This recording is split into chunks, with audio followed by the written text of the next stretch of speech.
Well, hello, everybody. I am live here for Jennifer Gurnell Spotlight, where I offer real estate insights and beyond. So here I am with Jillian Gagden. Hello, Jillian. Hi, thank you for having me today. This is awesome. Yes. Well, you'll see exactly what she does, which is House of Harmony. Now, people might ask, what does that mean? Well, as a realtor, everybody should know what the first word is, which is house. Just the German spelling. See, German spelling, which is awesome. So, Jillian, why don't you just tell us a little bit about what it is that you do? Yeah, so I have a professional organizing business. I actually wrapped interior design into that as well. So my focus is helping people really maximize the potential of their spaces. So that includes space planning, setting up new organizational systems, starting with decluttering their homes and getting rid of things that they no longer need. So this business has been a combination of both, and I found that there's really a need for that kind of work.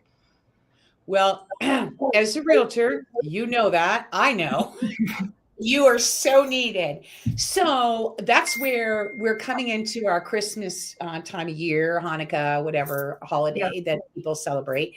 And it's a time of year that people tend to put more things in their home, but they don't always empty out some of the items that are in their home. Do you have any Yeah. advice on any of that, of like what they can do? Yeah, I would say the first thing that comes to mind for December is play spaces and kids' rooms because kids just get so many toys nowadays. So if you have time in the next few weeks to just clear out things that they no longer use or play with, there's always opportunities to donate those toys to kids in need, which I would definitely recommend. Or just instilling that in your children to, pass on things that you no longer play with. It's just a great time of year to do that as well. That's great advice. That's huge. Yeah. Okay. Uh, that's huge. Well, there's so many homes that have their closets are bursting. I mean, like, you go to show man if it's a linen closet or, just a regular game room of closet or something like that.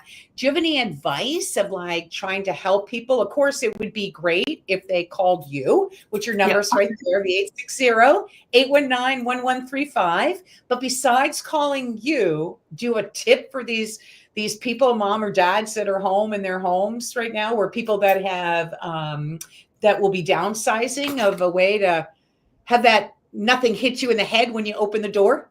Yeah, so I go into so many homes and I feel like the closets are the spots that people are like most uncomfortable showing me, but honestly, that's where a lot of like random things end up, and it's important to designate a home for everything. So a closet is a good place for someone to start, especially if they're feeling overwhelmed with their whole home and kind of feeling like they want to tackle a space but don't want to get into too much. So going through a closet and pulling things out, that's a good place to kind of figure out where you want to start thinking about storing things and just decluttering, getting rid of things that you no longer need.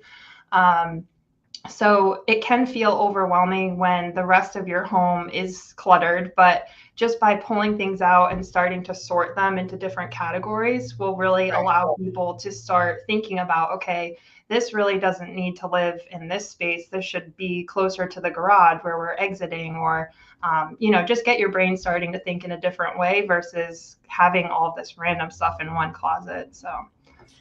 So if they're interested of having you come to their home, do you do any sort of consultation before you hire them, or tell me how that all works, Jillian?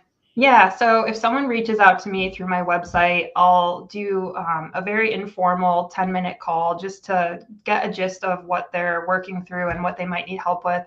And then from there, we would schedule an in-person consultation together. And that would be typically like a half hour. And from there, they would show me the spaces, they would get to meet me in person, and we'd get to see if we're a good fit for working together, and I'd kind of assess what would be needed, as far as how many hours it would take and how much product would need for the project. So you also mentioned interior designing, Yep. um, which it kind of pops in there because what you're doing is really helping them organize their whole space. And sometimes some places are cluttered. So by removing some clutter, you also need to kind of move things around. So is that what you mean by the interior design part? Yeah, so I will do the basics of space planning. So once we've uncovered their space and actually what the shell of the room looks like, then I can help them figure out, okay, maybe we should move this bookshelf here or this desk here. The other avenue I will take is putting together a whole like design guide for my clients. So basically it shows them all of the new furniture I'm proposing, new artwork, and then it gives them a layout and elevations of the space so they can really visualize it. Because I feel like people have a hard time visualizing their spaces. So Right. having this tool to help them see things better is great. So that's wonderful that you can, it's kind of like a one-stop shop, which is William Ravis. You can come to Yeah. Ravis and you can get a mortgage, you can get insurance, and of course work with a good realtor. But the thing with you're starting at the ground and then you're just building. So then you actually can finish the next part of the project, which is actually making their home something that they're enjoyable to be, a space that they enjoy living in. Yeah, that's what's so great about being a part of the process from the beginning, whether it's someone that's just moving and I'm helping them unpack, or if it's someone that is deep in clutter and really needs help getting out of that, taking them from that stage all the way to, helping them hang art and pick out pillows or whatever. That is so rewarding to see them and their expression and how much they love the space. So, well, let's talk about a woman's closet. yeah. I get a lot of calls. Yeah, right. So you can help organize by putting shelving and stuff like that, correct? Yeah, so I actually have a partnership which allows me to have a good knowledge about this particular shelving system that is amazing and I will recommend for everyone. It has so much functionality and versatility and will just allow you to create a space and use it and maximize everything. So, Right. Right. yeah. So for those who might have the space already set and Yep. it's big and large, it's the size of a regular bedroom, Yeah. but you still have stuff all over the place. Where would you recommend for people to start? I mean, Yeah. So if someone has a talk lot of about color coding. What's your thought on color coding? got a color code, especially in a big closet. It just visually, like when things like that look more appealing, I feel like someone is more apt to keep it neat and tidy. And especially like if, you dress by color, I don't know, some people do. So So, explain that a little bit more. So here we are in a closet, yeah. and you've got my wild colored shirt here. You got your green shirt, and they're right next to each other, and blah blah blah. So, what would you recommend of how to clean up maybe just the closet?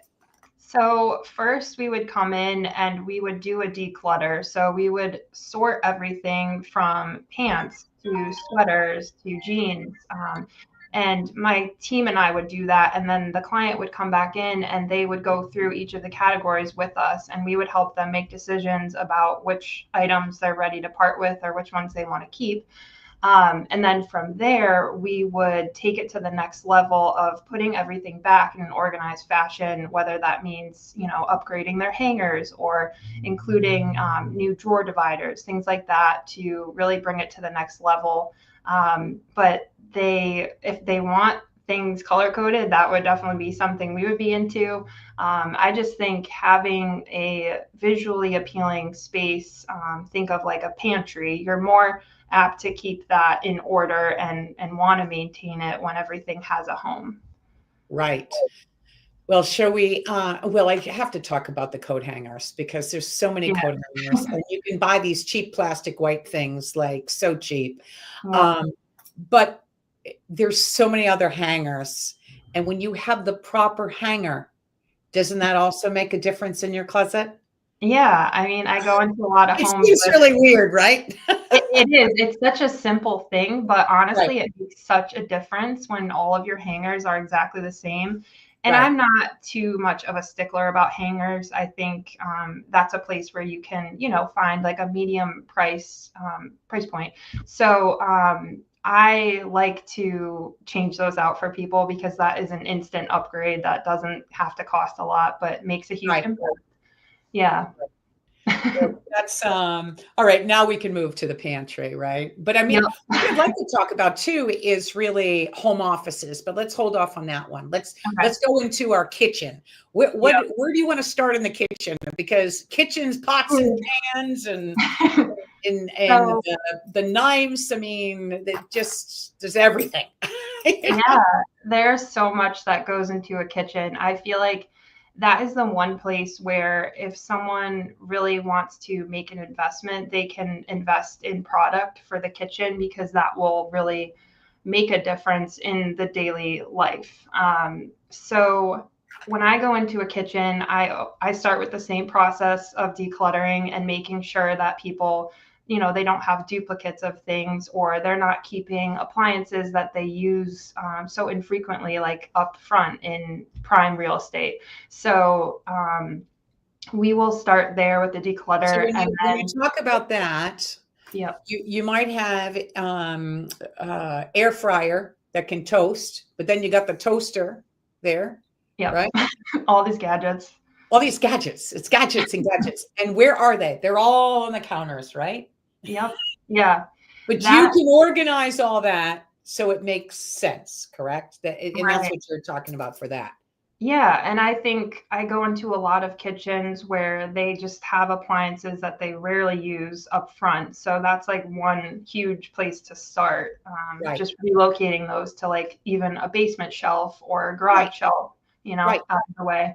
And then I find that with a lot of homes, people were in a rush to set up their kitchen. And so they never really got the chance to properly set each cabinet and drawer up. And they've gotten caught up in life and in the shuffle. So, really like taking a step back and looking at where they have everything and figuring out, okay, this needs to be relocated here because you're in front of the stove and you need to use oils. So just figuring out where the best location in their particular kitchen is. And I get a lot of challenging spaces sometimes where there's not a lot of storage. So Right, sometimes we have to right. get creative. Yeah, that's I also find that many people have also what do you want to say, measuring cups. They may Yep. have, or measuring spoons, and they have maybe four different sets of measuring spoons, maybe four different sets of measuring cups. And it's Now, like, how many are you using at once? how many are you using? So a good way of decluttering is just leaving it to one, correct? Yeah, yeah. Even for bowls, people sometimes have bowl after bowl after bowl. How many of those bowls they using? Exactly. I mean, chances are you might be cooking like a big meal 2 times a year and need several strainers or bowls, but those could definitely be relocated on like a higher shelf that's not everyday access? Right, right. Everyday access. Do you hear what she's saying, That's everybody? key. Everyday access. Yep. And that would help regarding the pressure of like what people feel, because all this clutter Yeah. of stuff, because we all have stuff. It just like weights you down. It's not good. No, it's not. And there's so many areas like the junk drawer, for instance, that I feel like things just end up there because people don't know where to put them. And it's a snowball effect. So once you get one space cleared out and decluttered, then you have to start with the next space because now that stuff needs a new home. And that's why like organization usually needs to be your whole house to truly Right. fully function. You can start with one room, but you're gonna feel like, okay, now I need to do the rest of the Now you did right. And you catch that feeling, that's for sure. yeah, yeah. What about mugs or cups or glasses? I mean, Yeah. that's another thing, right? Because you got this size, that size, this size, you got whatever. What's Yeah. your feeling on all that? Um, it's If you tough. had a checkbook to do whatever you wanted to do. I would tell people to keep a minimum amount of mugs and cups, because if you're being honest with yourself, you're not using more than one at a time. You really, should get to your dishes. And I feel like people get kind of hung up on that kind of thing because some of it is sentimental. Like mugs, for instance, people might get on a vacation or have gotten as a gift. But you really have to, if you want to live in a minimum environment, you have to just pare down and be realistic about what you're going to keep. Because that's the stuff that takes up space that, Space, you and it's taking up need space in it. your brain, and that's where people don't realize really how it's, which comes down to water bottles, shaker bottles. Oh, yeah.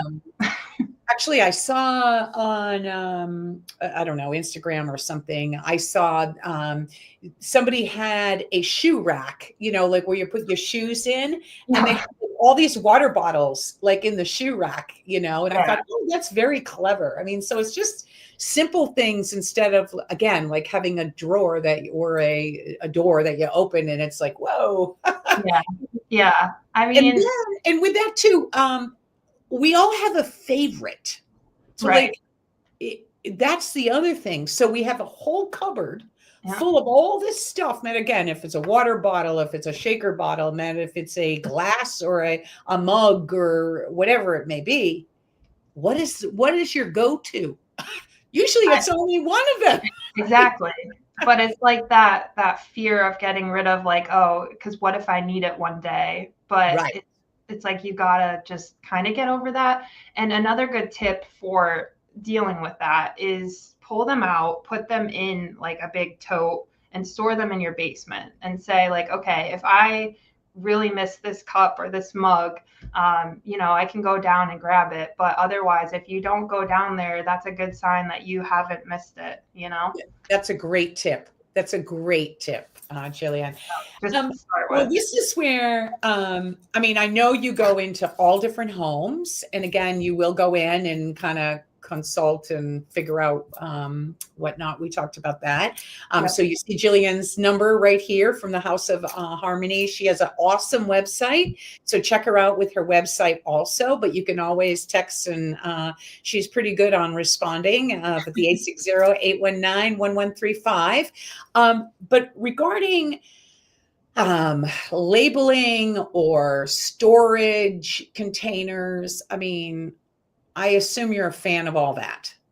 Oh yeah, 100%.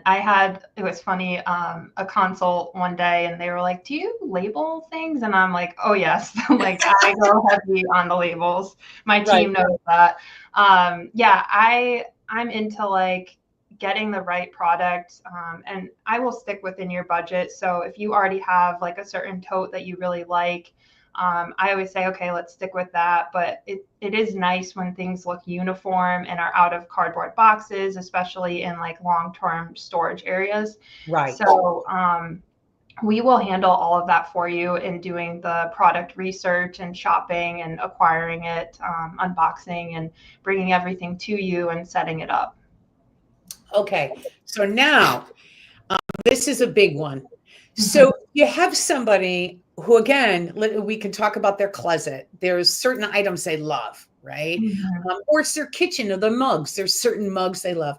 How do you help them? I mean, how do you help them? Because you do help them. So how do you help them go through the process of, like, there's so many families, even furniture. I mean, you always, inherit grandma's stuff and then his side and her side. And then you got the aunt that passed and you got their furniture. I mean, like, how do you help somebody process to really go through all that to pinpoint what they should keep or not keep? Yeah, I actually recently did a job that involved that, of taking their parents' stuff from their home and bringing it into their own home. And I think something key for that is honestly like keeping all of that stuff separate until you have the time to really go through it. And as you're going through that sort of sentimental stuff, it's important to remember, am I going to want to display this actual item? Like if you're just keeping it to keep it, it doesn't really make sense. because it's just going to sit in a box in storage. But if you are keeping it to enjoy it, like say it's your mother's blanket that she made, then bring it out and put it in your living room and enjoy it. But don't keep it just because you feel like you should keep it. Those are the kinds of things that I tell people when we're going through that kind of a thing. Wow. So you must help all populations. Am I correct? Yeah. Pretty much. Yes, I do at this point. Yep. And I enjoy that because it's a variety. Oh, it is. Oh, it is. We're all creatures, thank goodness. So Yep. let's hit on, if you have time. You still have time? I do. Let's talk about home offices, because home offices could be a place where everybody throws all their papers, or like it sometimes can even turn into the junk room, in someone's home. So it's like, instead of having the junk drawer, you don't know what to do with it. It's a little bigger, so it goes in the office. The office has to be so like spiritually positive, so you actually can do the creativity in there. So any advice you have for anybody that has home offices? Yeah, I think a lot of people now are working more from home, especially since COVID, and it's more important than ever to make sure that your office space is decluttered and feeling like an opportunity for you to be creative. And I was just having a conversation yesterday with a client about setting up her office and having like a window view. And it's so important to make sure that you're not keeping anything in your office that really doesn't belong in there. So that's where I usually start with clients, is the declutter again, and pulling anything out that shouldn't be there, and really getting clear about your systems that you want to put in place in your office. So maybe you are a sales rep and you have a lot of papers for your work. If you should probably set up a system that can have different categories for your papers, so you're not rushing around and feeling stressed looking for things for work. And another thing is maybe having like a whiteboard or some sort of acrylic board, so you can have reminders and things like that.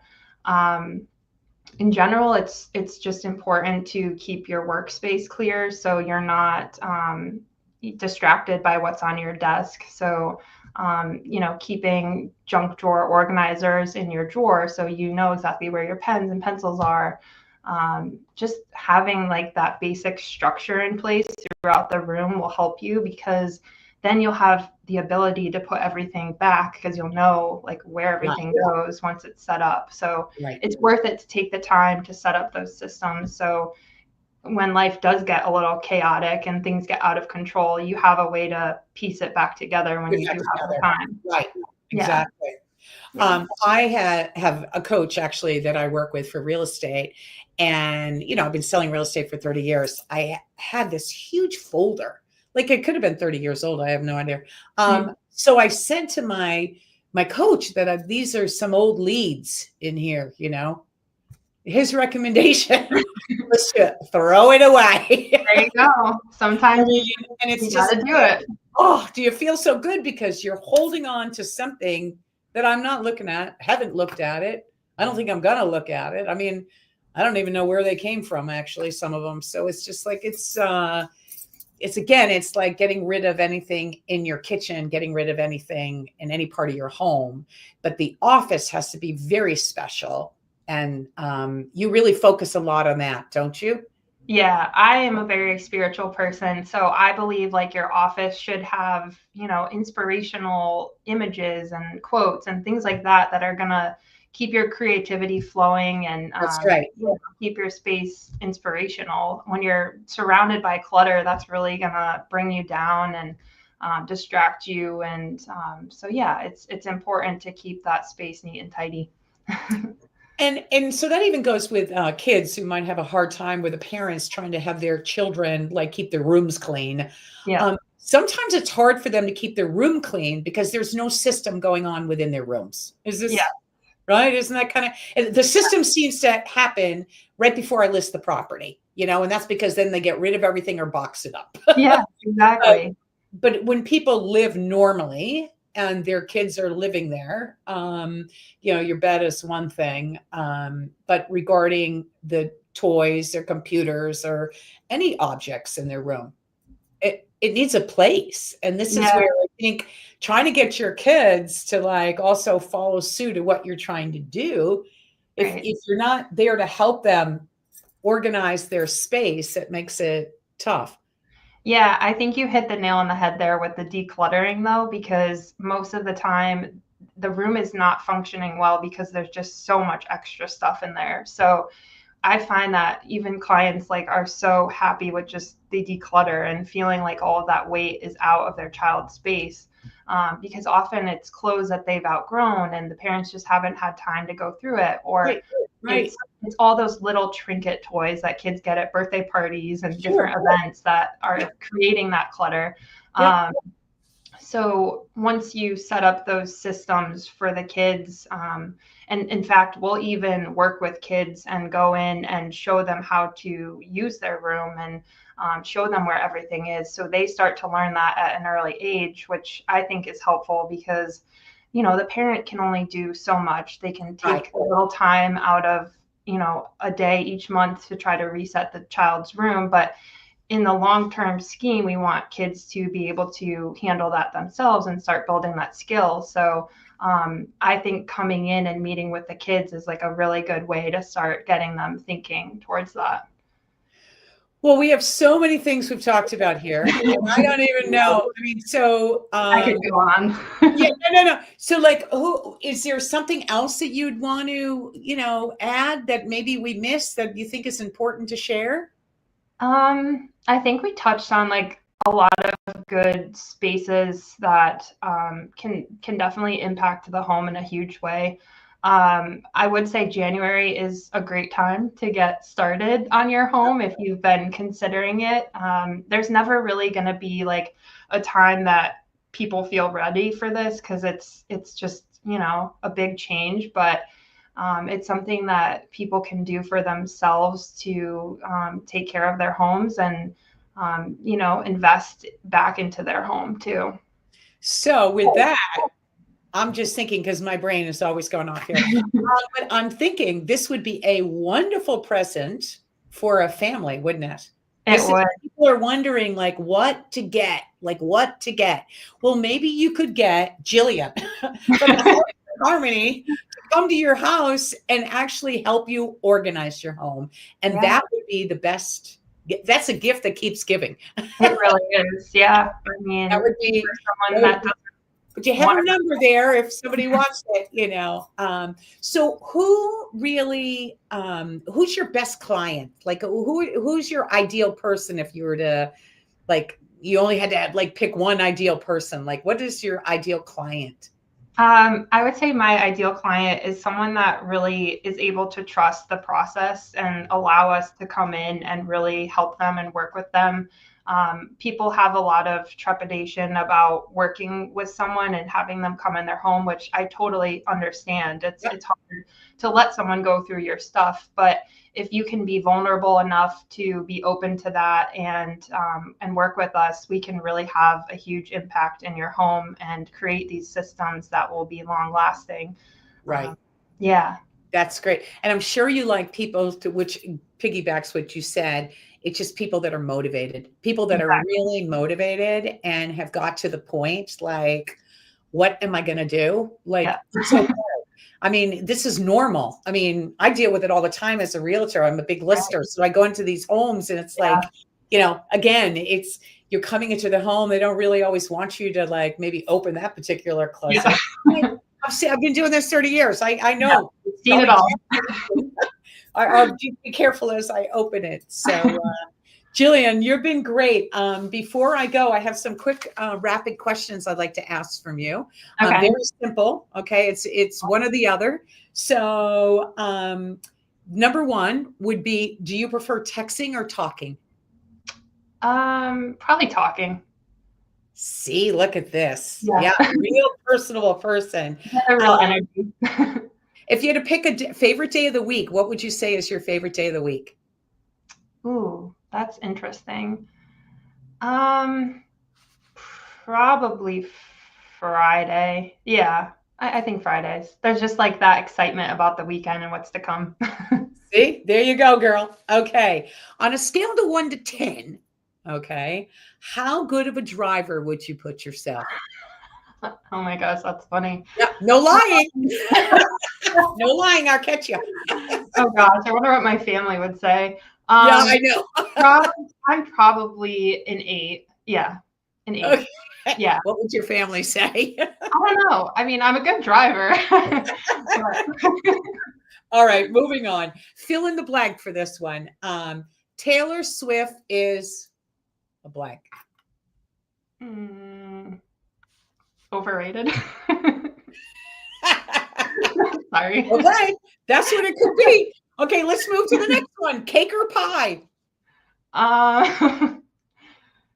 Probably gluten-free pie.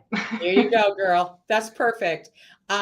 Give me a word that you can say in Spanish. Español. See, there you go. Okay, here's one for you. Is double dipping at a party ever acceptable?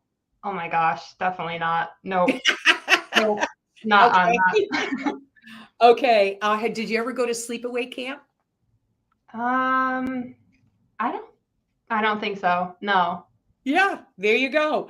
Okay, last one. Say good day, mate, in an Australian accent. Good day, mate. Perfect.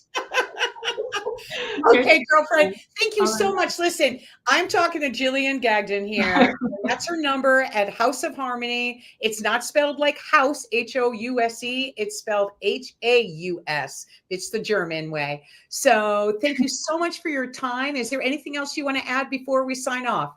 I just want to say thank you for having me on. This was definitely fun and needed for this Friday. Thank you. Yeah, it sure was, right? Because it's Friday. I can feel it. But let's do this again. If that's good for you. I would love that. Okay, very good. Thank you. Thank you. Bye-bye. Have a good day. You too.